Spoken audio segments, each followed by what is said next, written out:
Hello, hello! Welcome back to my channel at andito naman po tayo para sa final challenge ng ating Team Gapangan Cooking Challenge. So, ang napiling ingredients, bali para sa lahat is, ang napakahirap, medyo mahirap kasi alam niyo yun, galunggong, sayote, at talong. So, sabi nila, any of these three, galunggong, sayote, or talong. Pero ang gagawin ko is lahat silang tatlo. Bali, ang ating gagawin sa araw nito is galunggong fish rolls. So, para sa ating galunggong fish rolls, ang ating ingredients is galunggong, tapos etong talong, carrots, sibuyas, salt and pepper, seasoning, pwedeng, ito optional na kung gusto nyo maglagay ng yun sa flavor mix or veggie. Tapos, harina at syempre ang ating wrapper, ang ating lumpia wrapper. Pero, di ba, kasama, katulad ng sabi nyo, kasama ang sayote sa ating special ingredients. Kaya, bali lahat silang tatlo. Pero ito, iba yung gagawin ko. Gagawin ko siyang sayote fries. So, una natin gawin is ang ating galunggong fish rolls. So, ang ginawa ko sa aking fish ay nilaga ko. Pwede nyo siyang steam para maluto siya. Tapos mamaya, himayin ko siya. Tapos ito rin ay i-steam ko. So, babalik tayo mamaya pag na-cut na natin lahat yung mga ingredients at saka na-steam ko na rin itong talong. Una mo natin is tanggalin natin yung isda. Ang ating galunggong. Tanggalan natin ang tinik.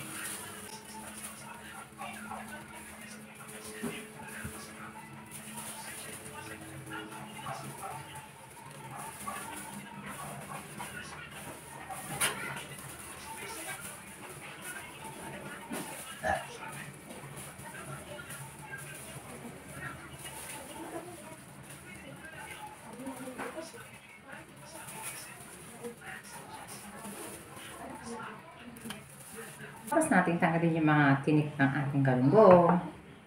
Susunod natin ilalagay, teka muna, tanggalin natin itong mga tinik. Susunod natin ilalagay is ang ating talong. Bali yung talong, ang ginawa ko sa talong is, in-steam ko siya, tapos tinanggalan ko siya ng balat.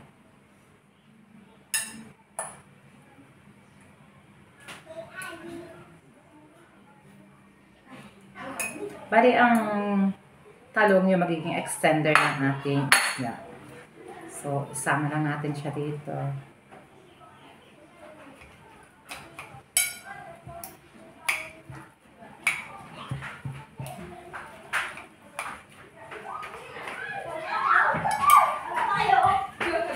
And then, ilalagay natin ang ating carrots.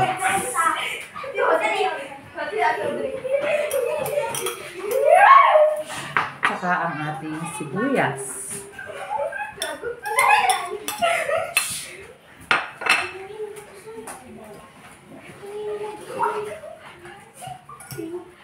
Para pagkakaluin lang natin siya hanggang sa magkaroon ng smooth texture.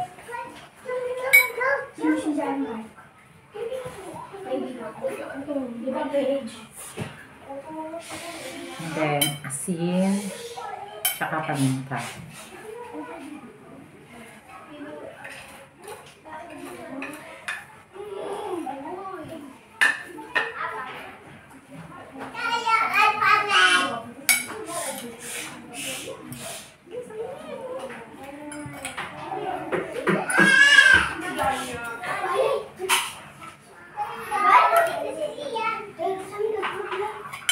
Tignan natin yan ang ating seasoning. Hindi ba mabuksan ang ating seasoning?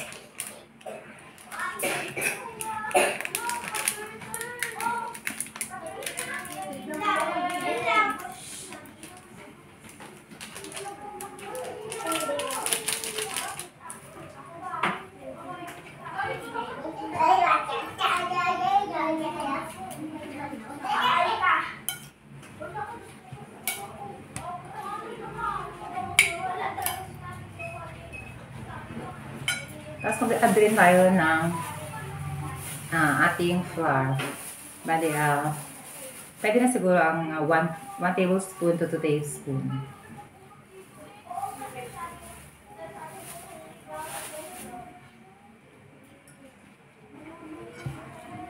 So, i-mix lang natin siya. Mix well.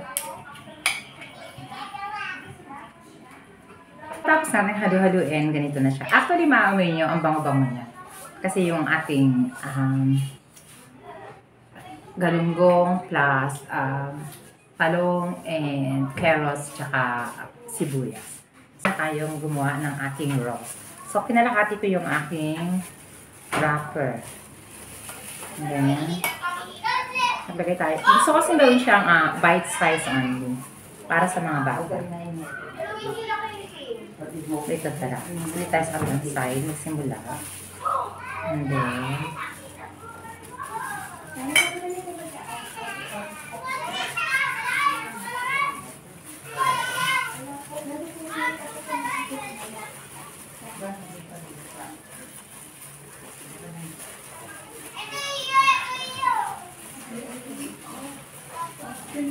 then, isipin natin ng water.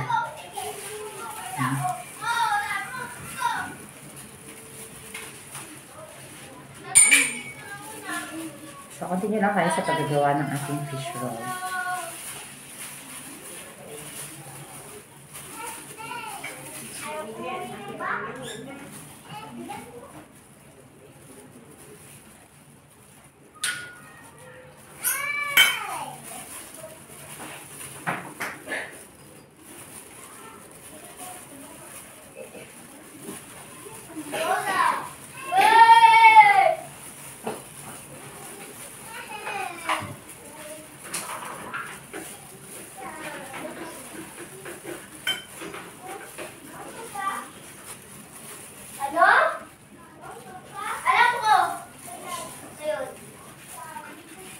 So, finally, natapos na natin lutuin ang ating fish roast. So, ang next na natin gagawin ay ang ating sayote fry. Ito na yung ating sayote. Nililisan ko na. Kagayatin na lang natin siya.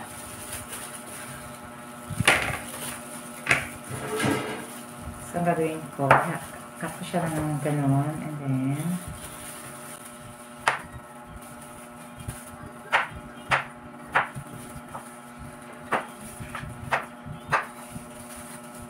natin siya kalaki.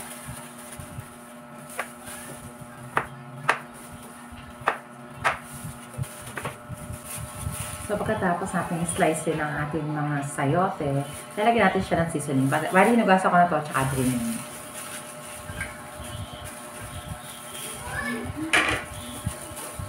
So, ang una natin ilalagay is ang ating pepper. Hindi masyadong maraming pepper, konti lang siguro para lang ng konting lasa. And then, salt. Itimplahan lang natin siya para pag-prito natin mamaya. At, ginisa flavor mix. Konti lang, siguro mga kalahati lang.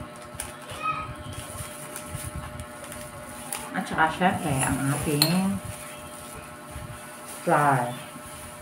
Pwede na siguro ang 2 spoon ulit. 2 tablespoon.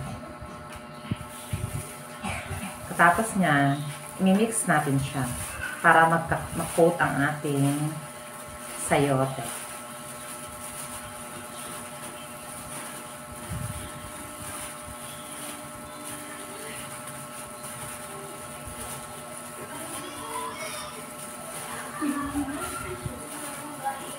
So, pagkatapos natin siyang i-coat, ready to fry na rin to. Hindi niya ito fry ang ating sayote fries, pero nilagyan ko siya ng breadcrumbs para magkaroon siya ng crunchy feel.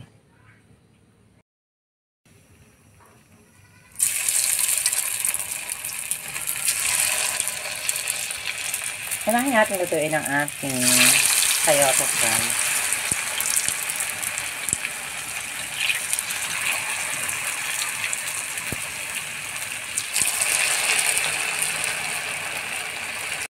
So, ayan na yung ating sayote fries. So, ang next na natin iluluto ay ang ating galunggong fish rolls. Next na natin ipiprito ay ang ating galunggong rolls.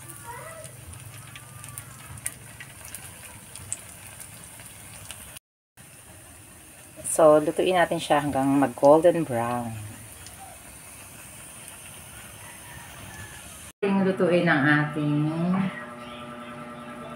galunggong fish rolls at saka ang ating sayote fries. So, mag-plating na tayo.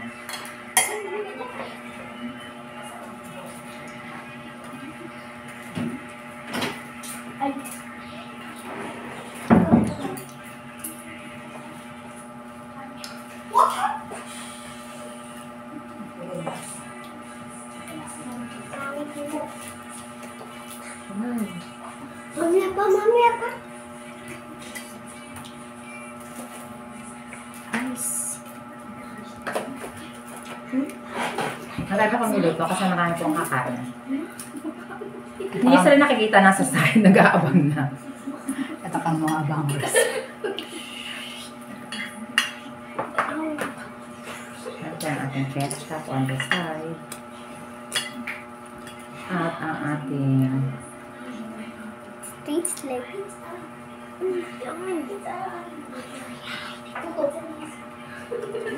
sayote fries to.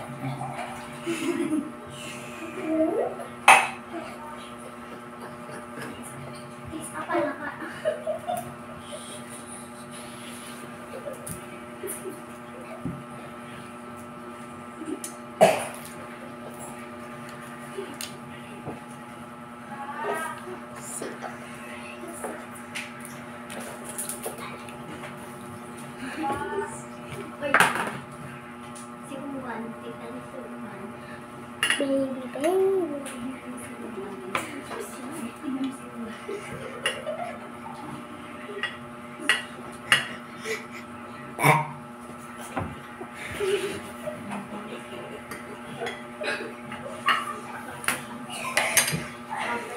So, ready na ang ating galunggong fish rolls plus sayote chips. Ito na ang ating nilutong galunggong fish rolls plus sayote chips. Ang ating taster for today is Danya at Carl. Ayan. Sa mga pamangkin kong mga mababait. So, patitikimin na natin.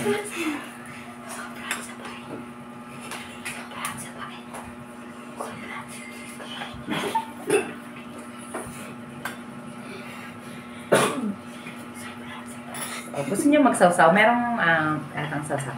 Okay? At sawsaw kayo if gusto niyo. So, okay. Try niyo na. Pwede naman kami yung yung fish roll. Kaninang gusto niyo tikman muna? Ayan. Si Danya katatry muna ang sayote chips. Sayote fries.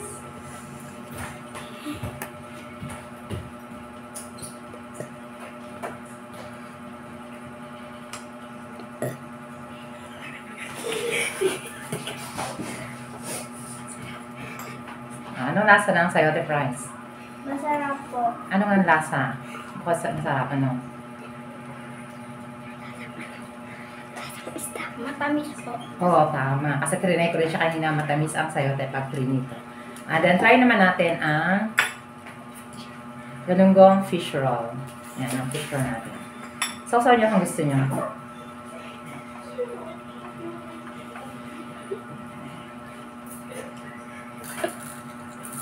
Diba? Crunchy.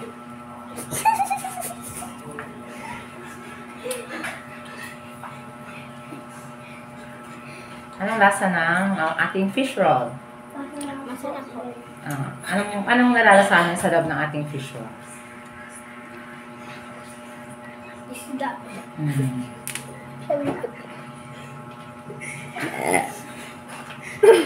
So, ako naman ang titikim. Kasi actually, dito sa side ko, ang dami-daming mga magugulong person dito.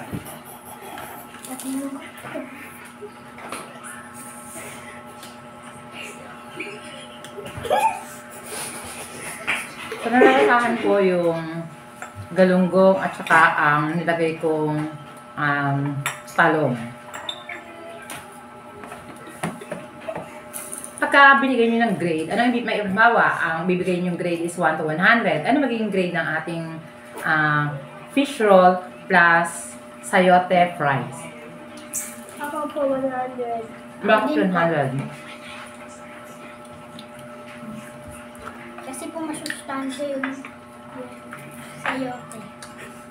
Okay, very good.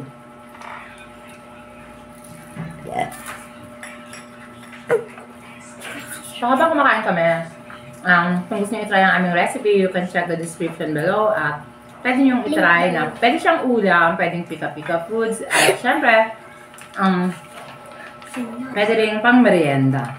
Siguro pwede rin siyang sausaw sa suka. So, dahil pakain nyo yung mga nasa bilid namin, that's all for today. I hope to see you again next time. Bye! Dami! 1, 2, 3. Tambutin mo ako. Mini. Kumain ka na doon. Ang sarap. Huli. Ayun na, huli. Ayaw sumama sa video. Ayun, yung isa, ayun. Kuha na naman. Ayun.